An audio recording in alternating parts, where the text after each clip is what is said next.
Hi everyone. Before you start submitting for projects, we want to give you a quick guide on how the process works and, more importantly, how to decide which opportunities are actually right for you. Let's assume you've read the entire breakdown and you're ready to go. Step 1. Tell us who you are and what you want.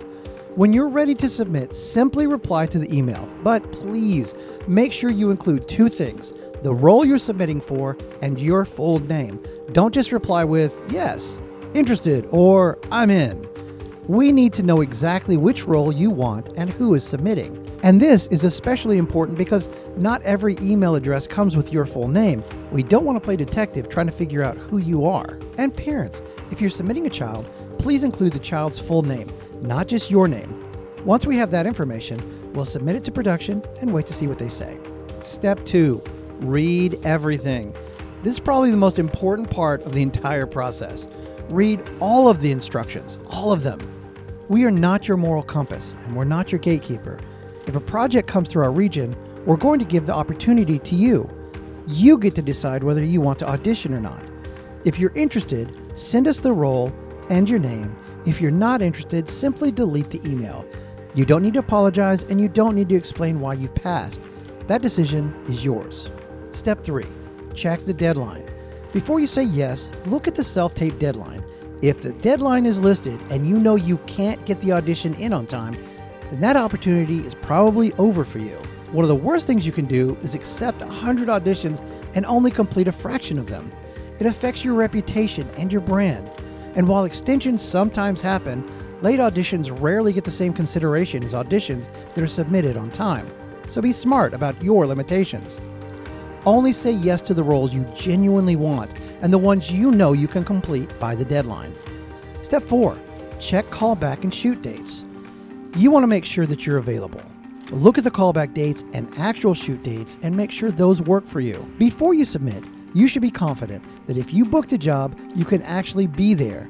Sometimes the window for a shoot is quite long and you might be available for only some of those dates.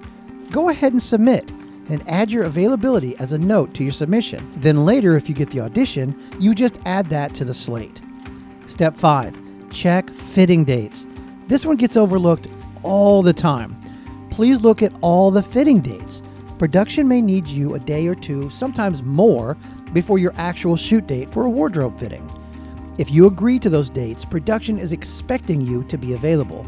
And this becomes especially important when the project is outside your local area. If you agree to work as a local hire in another state and production requires you to come in early for a fitting, you need to think through whether the additional travel, hotel, or time away from work makes sense for you. Step 6, look at the rate.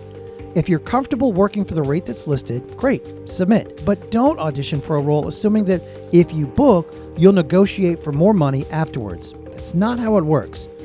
You need to decide whether the listed rate works for you before your audition. And remember, the rate isn't necessarily the only financial consideration. If you're being hired as local hire somewhere outside your home market, you may have additional expenses: travel, hotel, meal, time off from work, and possibly those fitting days that we just talked about.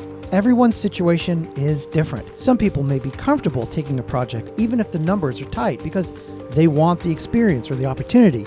Others may need the job to make financial sense. There's no right or wrong answer. You have to make that decision for yourself. Step 7, understand the travel requirements.